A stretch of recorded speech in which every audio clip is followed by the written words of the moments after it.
Good afternoon, Sakelanders. How are you? We trust that you're well. Once again, I'll mention to you that I'm sorry about the lighting. It's because I just don't feel like sitting in the pitch darkness today. And the office in which I record these videos has a lighting problem because of the direction in which it faces and the size of the windows. And in order for me to balance out the lighting, I have to close. I've got heavy, thick curtains, and then it's pitch dark in here.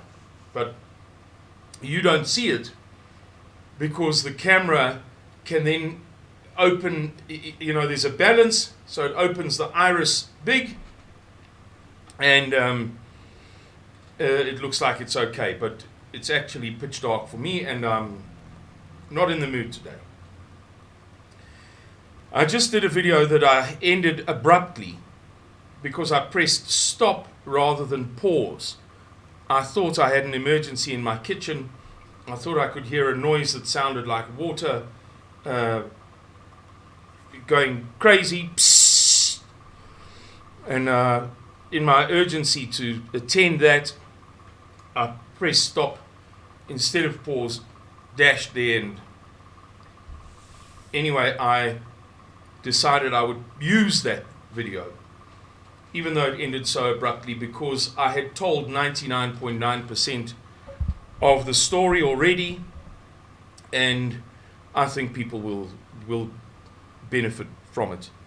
They won't feel as if they were left in the middle of nowhere. And this is a follow-up to that video. So if you're on the channel looking for videos and you're searching sequentially or chronologically, it's the video immediately previous to this one. And this video is the natural follow-up to that video. It's not a continuation. That is a standalone video with its own theme. And this video has its own theme, but it would be the natural successor. We spoke in that video about some people who just they miss the point, man, when it comes to preparing. They lose sight of the fact that you don't have to try so hard to be a superstar. Yopi Adam, you remember Yopi Adam? Or, I don't know, Yopi Fourie, speaking of Yopies. Or Danny Tron, or, kruisvechter, my maat. Number one prepper, survivalist. Yeah, man, that's me. You just have to do well enough to be in the middle, and you'll be better off than many people have ever been through the centuries of mankind. People who didn't have microwaves and didn't have this and that.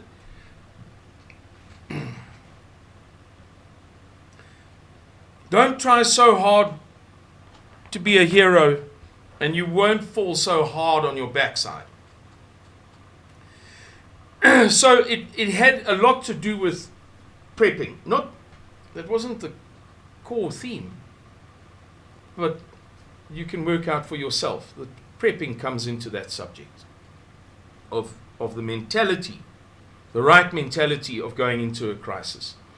And I emphasize that prepping is not that important. You don't have to have the fanciest of everything and the best. You don't have to be jealous of the guy who's got a 4x6 Toyota Ranger with but there are going to be guys who rock up in Opel Corsas who will do much, mark my words, much far better than people in Mitsubishi High Riders or whatever. There are going to be people who arrive with tents who do better than people with the Jurgens sapphire, emerald, ruby, 6-seater caravan. Mark my words and see. There are going to be people who come down here, who don't have a home here on the banks of the Orange River, who do far better than those of us who've got houses with furniture and preparations and space, and you will see. You will see. I have seen it my whole adult life long, because I was in a career that is very honest about people's abilities. I was a projects manager in what's known as, you know, these dogs. One day, let me just see if I can tilt this camera slightly. Not tilt, pan. Hey, I'm telling you.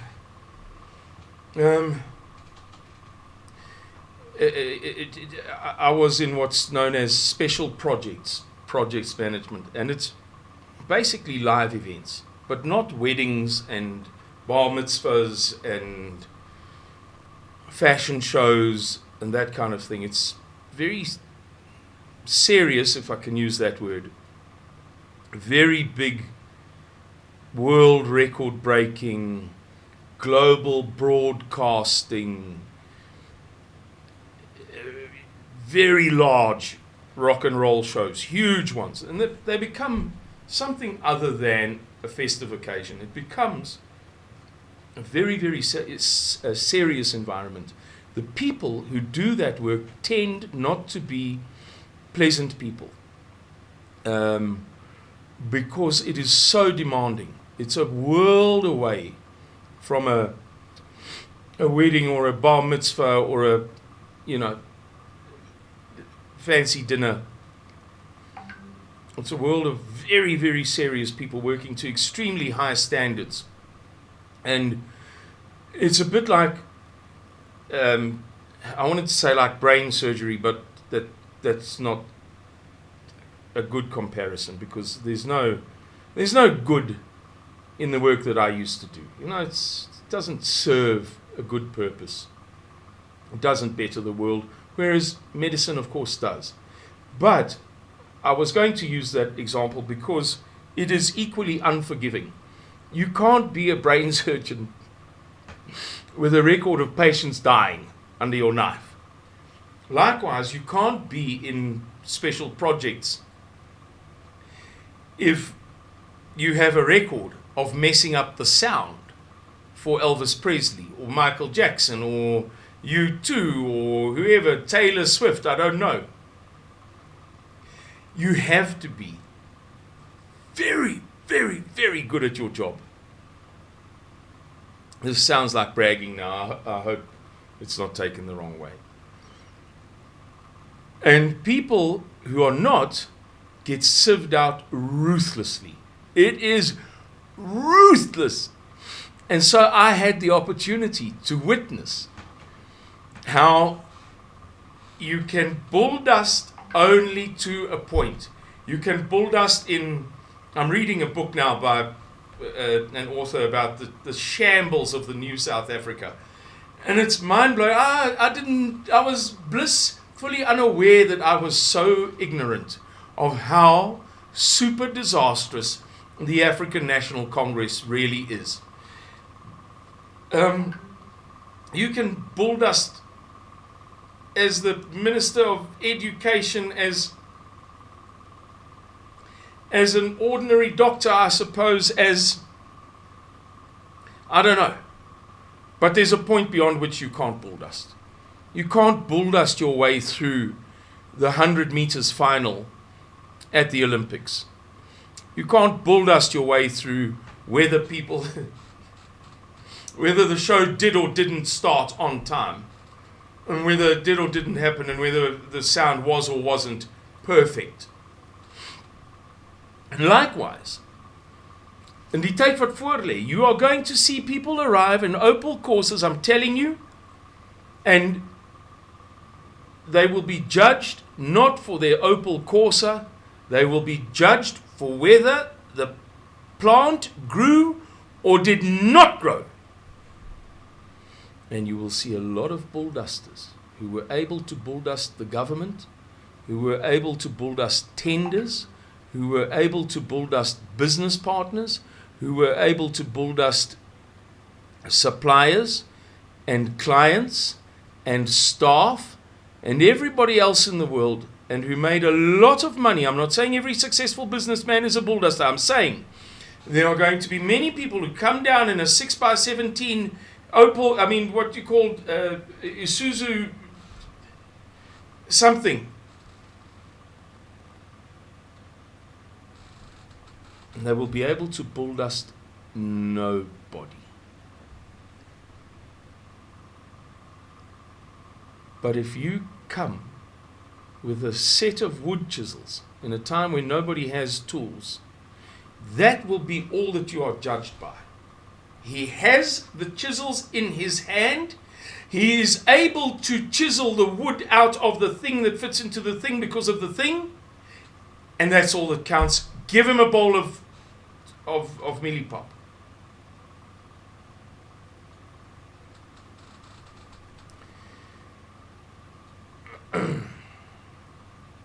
So don't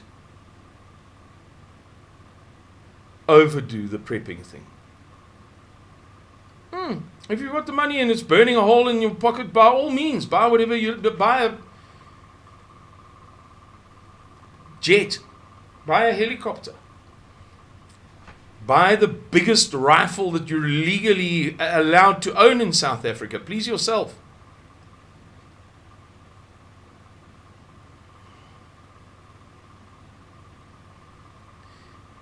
However, I've brought this full circle now.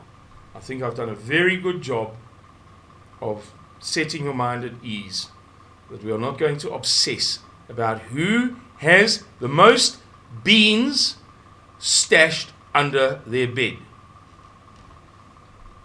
If by now you don't believe me, then there is no hope. So now let's talk about preparations. Again, really, it's not hard. If you, let's say you are a crypto Saitlander or a closet Saitlander, or you hate Saitlanders, but you live in the northern suburbs of Johannesburg and you have enough of a mind to recognize that the trajectory of South Africa is such that it must terminate in a cataclysm. That cricket ball is going to strike the front window. End of story. And you don't like Saitlanders, you don't like me, you don't like this, you don't like that, but you'd like some advice on prepping. Now, again, I must be lucidly clear. This is just me. This is just me. Everything I say from now on is just my opinion. 200 liters or kilograms of rice. I don't mean to conflate liters and kilograms.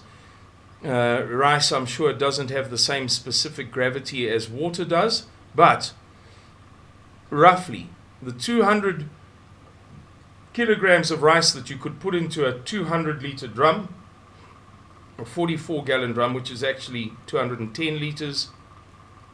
Because of the curvatures of the tops, traditionally you can squeeze in 211 liters, but theoretically the capacity is 213 liters. Trust me, I looked this up. In one of those drums, not that you have to put it in such a drum, but if you had that rice, 200 kgs of rice, a 250 gram, those mugs that take about 250 mils, let's, for the sake of simplicity, call it 250 grams in mils. Let's conflate them. Let's cheat. Let's lie a little bit. Roughly. will give you, as you know, as everybody knows, a portion for 4 people. Not a huge portion, but we're talking about difficult times here. When we were kids, my mother would always say, if she wanted help in the kitchen while we were walking past trying to avoid helping, she would say, get me 250 grams of rice in that mug there. And that's what our family of 5 would eat before the laat lammetjies were born.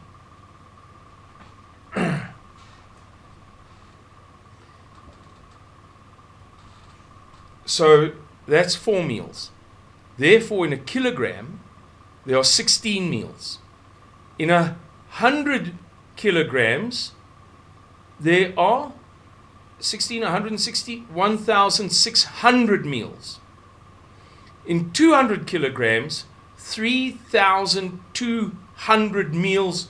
You are sorted. Your fundamental physical welfare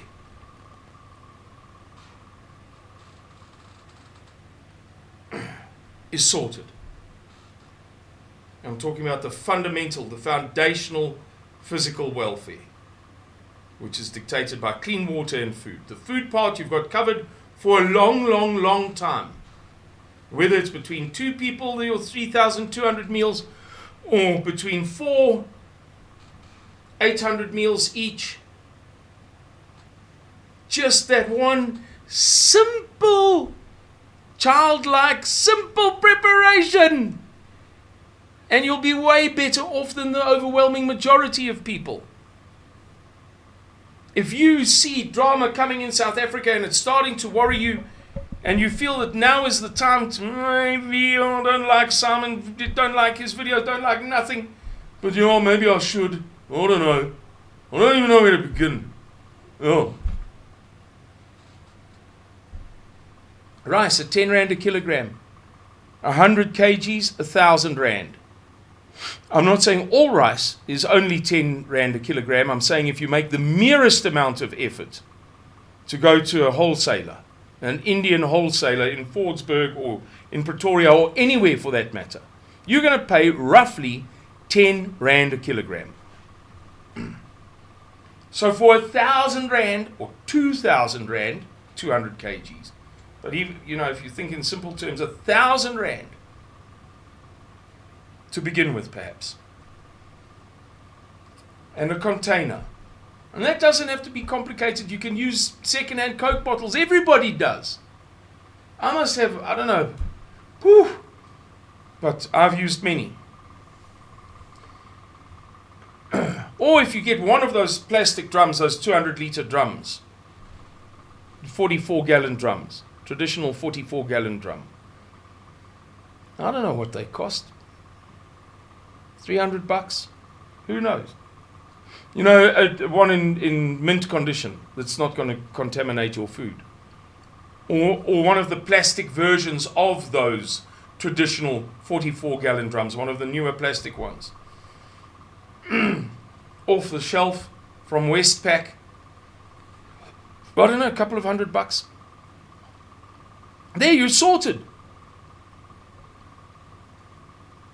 Your preparations don't have to begin with I don't know what, Accuracy International Arctic Warfare rifle chambered in 338 Lapua Magnum, man.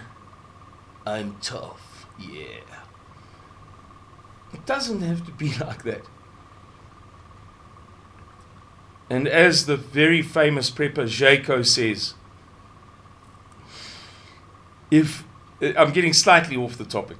I'm talking now about antibiotics, but I think the food is comparable. If you enter a civil war, he was in a civil war, in very bad circumstances, entrapped in a city in the Yugoslavian civil war for a year, surrounded by their enemies, the Muslims.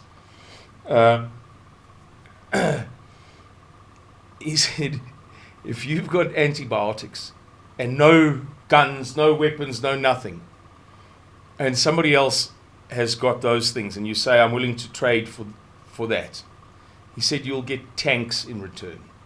You'll get RPGs. Now, obviously, somebody could bring a knife or a gun, put it to your head, and steal your antibiotics. Yes, but he's talking in simple terms. He's saying in principle, stop worrying about being the best prepared guy in the world.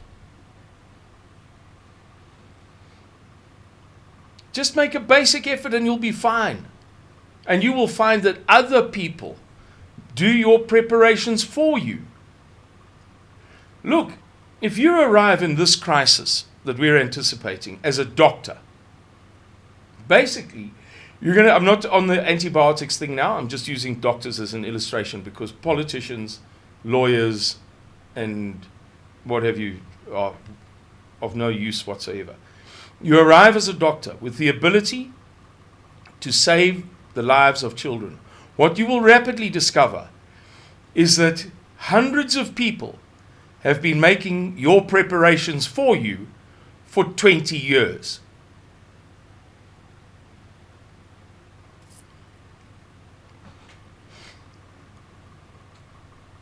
If you arrive as somebody who is able to offer something useful and good and helpful, whether it be industriousness or heirloom seeds or rice or a little herd of goats like I have got, milch goats for milk for babies and young children. Right, that's the purpose of that flock.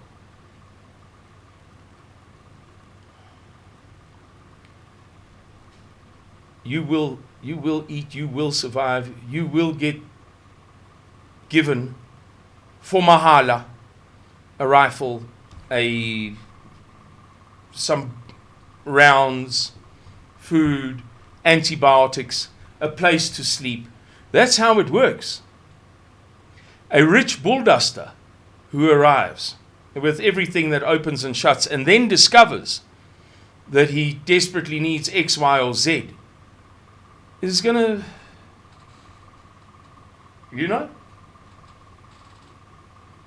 he's going to give you what you need, especially if his children are concerned, if his children are hungry, or his children are ill, because the chances of him covering every single base are slender.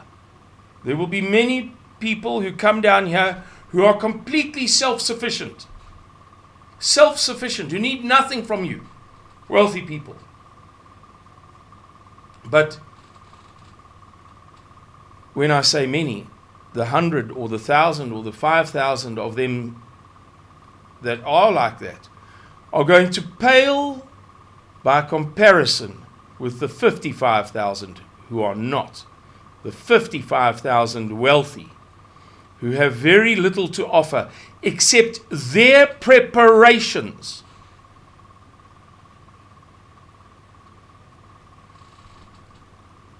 To those people who have the necessary skills, who can grow food, who possess antibiotics, who can perform medical procedures, if that's the correct phrase.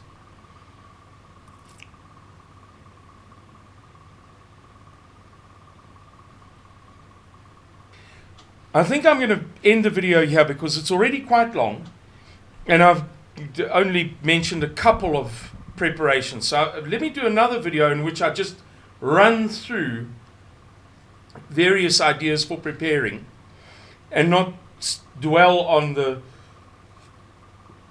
preambles that I sometimes have to give because people delight in willfully misconstruing certain things that I say. Excuse me. All right, everybody. Thank you very much for watching this video. Goodbye and God bless all of you.